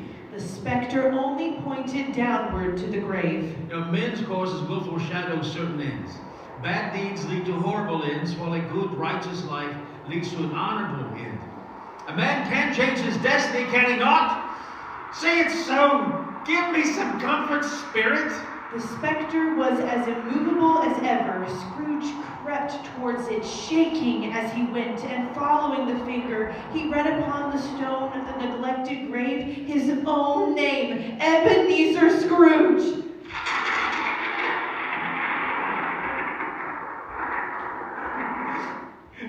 Am I the man who's lying alone, forgotten on that bed? For the first time, the phantom nodded. Oh, spirit. Oh, hear me. I'm not the man who I was. And why show me this if I'm beyond all hope? The specter stretched out its arms with its black cloak waving in the wind. The specter moved towards Scrooge with its arms open wide. Oh, good spirits, assure me that I may yet change the writings that are on this stone, if I show it altered life. Scrooge fell to his knees in front of the phantom. It moved closer and closer towards Scrooge. I promise I will honor Christmas in my heart, and I will keep it all year. I will live in the past, the present, and the future. The spirits of all three shall live within me. I will change my ways. I will obey the lessons that they teach. Oh, please, Spirit, let me sponge away the name that is on this stone. In his agony, he caught the spectral hand. The specter shoved Scrooge to the ground, holding up his hands in a last prayer to have his fate reversed. He saw an alteration in the phantom's hood and cloak. It shrunk, collapsed, and dwindled down into a bedpost. A bedpost? A bedpost? The bedpost is mine. And the bed is my own. The bed curtains are my own. They're not torn down. The rings and all, they're here. And I'm here. The room is here. I make amends to the shadows that shall become truth. I make amends. Amends. Hallelujah! Hallelujah! Hallelujah! Hallelujah! Hallelujah! Oh, I'm a new man. Oh, Jacob Marley, heaven and the Christmas time be praised. I don't know what to do. I'm as light as a feather. I'm happy as an angel. I'm merry as a schoolboy. I'm giddy as a newly married man. There's the door where Jacob Marley came in and scared me half to death. And there's the window where I saw the wandering spirits, and over here in the corner where the ghost of Christmas present was sitting. It all happened. It really happened. It's all true. Scrooge ran to the window and threw it open. Good day, my dear child. Tell me, what day is this? Christmas Day, of course. Christmas Day? I've not missed it. The spirits have done it all in one night. They can do whatever they want. Of course they can. They're spirits. Hello, my fine boy. Hello. Do you know the poultry shop around the corner? I should think so. It's my mother's shop. Ah, good. An intelligent boy. Great child. Do you know whether your mother has sold the giant turkey? The one as big as me? Yes, my dear boy. It hangs there now, sir. Good. Go buy it. Bounce off. No. Wait. I'm in earnest. Come back with your mother and the turkey, and I'll give you 2 bits. Come back with her in less than 5 minutes, and I'll give you $50. $50? Yes, sir. I'm going to send it to Bob Cratchit. He doesn't know I'm going to send it. It's twice as big the size of Tiny Tim. The Cratchits will surely feast well today. Scrooge quickly shaved, washed, and dressed himself. Then the hand in which he wrote Bob's address was not a steady one, but write it he did, and went downstairs to open the street door for the ready of the coming of the poultry lady. As he stood there, waiting her arrival, the door knocker caught his eye. Marley's face was gone. You're a good old knocker. Godspeed, Jacob Marley. You're a wonderful, wonderful old knocker. Oh, hello, here's the turkey. Hello, Merry Christmas. Here's the turkey and my mother has promised. You're Mr. Scrooge. Yes, and I'm afraid that my name's not welcome in most conversations. Well, thank you for the speedy delivery. I'd like to deliver it to this address that I've written, please. Oh, my, it's impossible to carry that turkey all the way across town. You're going to need a coach. Well, I haven't coach fare. Well, it's on me. And here's your money for the turkey, money for the cab, and some money for your trouble. Oh, would you mind stopping at a grocer, please? Well, whatever for? Well, they can't just eat turkey. They must enjoy all the Christmas trimmings. The mistress of the house must create a huge pudding fit for her large family. They must be blessed. Well, I'll have to close my shop. Well, how about a tin spot? Tin, eh? There is a grocer on the way who should be open. I guess I could stop there. Oh, you're a good woman indeed. Well, here's money for the grocer and a tin spot for your kindness. Thank you much, sir. Merry Christmas, Mr. Scrooge. Merry Christmas. And here's your $50, my good man. But this is an eagle, Mr. Scrooge. Is it? Well, we'll keep it. Merry Christmas. Thank you, kind sir. Woohoo, I'm rich. I'm gonna go buy a bunch of stuff. With that, Scrooge made his way towards the city center of the city. There, he saw the charity workers who walked into his counting house the day before. Ah, my dears, how do you do? I hope that you had a successful day yesterday with your money-making endeavors. Mr. Scrooge? We best be off before he betrays us again. No, stay. I beg your forgiveness, please. I was out of sorts yesterday, and I spoiled your kind solicitation. I've given it a lot of thought, and will you please have the goodness to accept my kind donation of... Scrooge whispered into their ears, Lord bless me. Mr. Scrooge, that's quite generous. And many great payments are included there, I'm sure. We must do more for the poor and needy of our town. And not just one day of the calendar year, but all 364 other days. Will you come and see me after New Year to discuss these matters? Well, of course, Mr. Scrooge. Merry Christmas, Mr. Scrooge. Merry Christmas.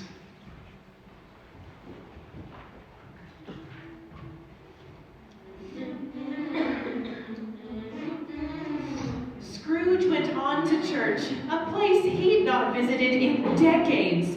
He walked about the streets, watched the people hurrying to and fro, patted children on the head, and gave coins to beggars. He found everything could yield him pleasure. He had never dreamed that anything could give him so much happiness. That afternoon, he turned his steps towards his nephew's house. Scrooge passed the door a dozen times before he made a dash up the steps and finally rang the bell.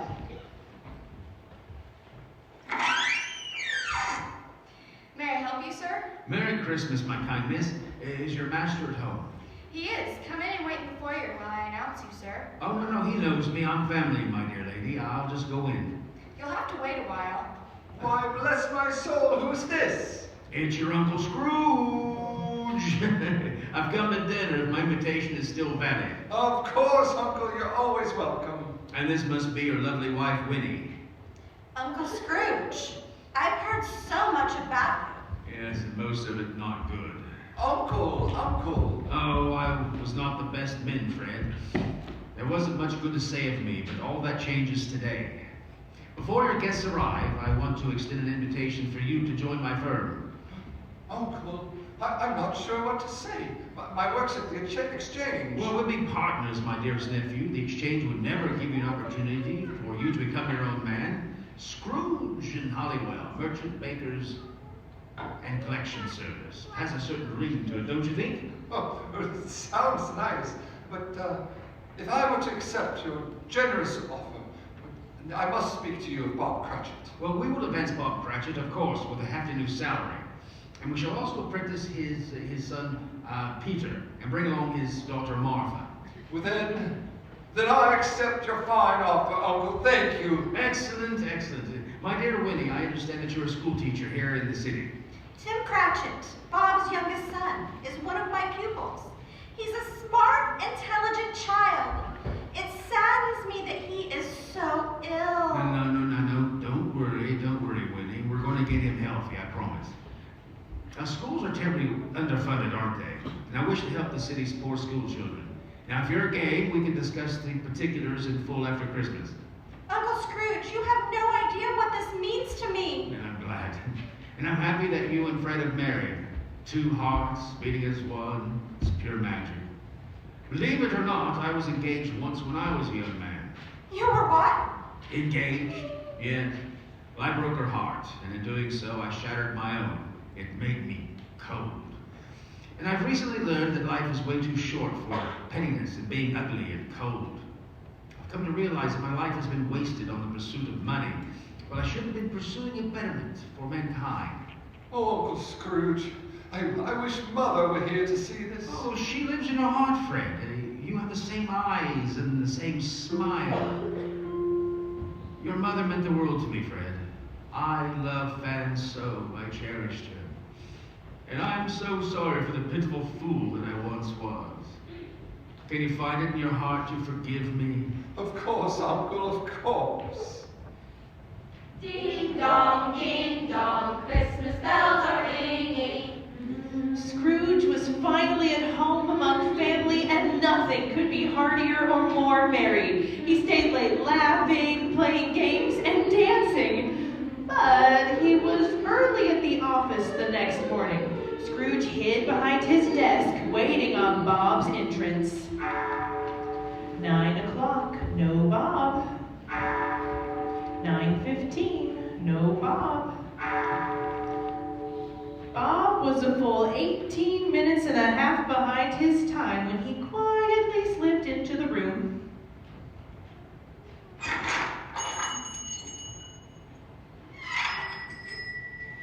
Bob breathed a sigh of relief, seeing Scrooge's office empty. As Bob removed his hat, Scrooge lifted himself on his chair. Just what do you mean by coming in here at this hour time of day? Goodness, you gave me a start. I'm very sorry, sir, for my tardiness. We made rather merry last night. It seems we had a rather generous benefactor. And Oh, is that so? yes, and I'm behind my time. Yes, you are, sir. Step this way, my friend. It's only once a year, sir. It shall not be repeated. No, it won't. I'm not going to tolerate this sort of behavior any longer, Bob Cratchit. Arriving late for work, wanting days off to make merry with your family, days off after paid for, and therefore, I'm raising your salary. You've gone mad! Yes, I have. Mad with a Christmas spirit, Bob. A Merry Christmas, Bob Cratchit. Mr. Scrooge! I'm a changed man, Bob. Oh, you're something, all right. Now, you're going to get a promotion with a great big raise, Bob Cratchit. Your son Peter, he's going to be apprenticed here, and your daughter Martha, and she'll no longer live in the poorhouse. And we'll get a top-notch doctor for Tiny Tim. Tiny Tim is going to live, Bob Cratchit. Yes, your dear little boy, he's going to live. Mr. Scrooge, are you ill? Fit as a fiddle. Go and hang the close sign on the door. There's no work today. What? No work? We always work. Not today. We have much to discuss. It's cold in here, Bob Cratchit. Go out and fetch us another coal scuttle and stoke up the fires.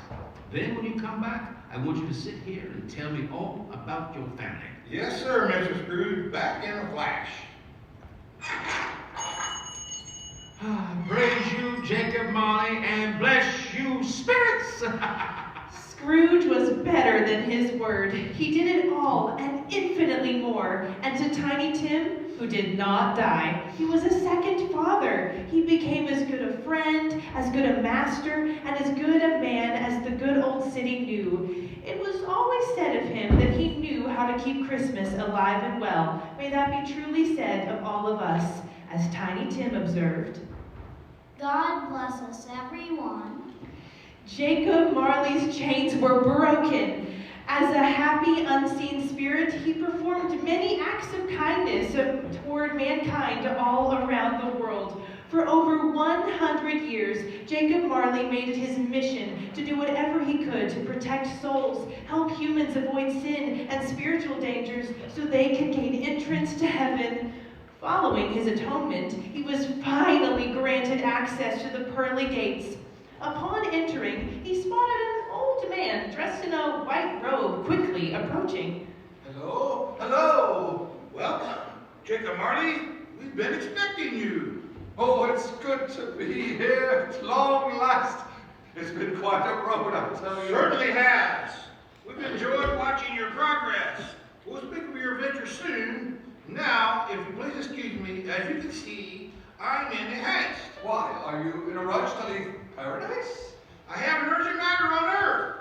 Do you need an another set of hands on the case, perhaps? Much obliged, but I'm sold on this one. Think a troubled man by the name of George Bailey needs some help in Bedford Falls. Going to earn my wings.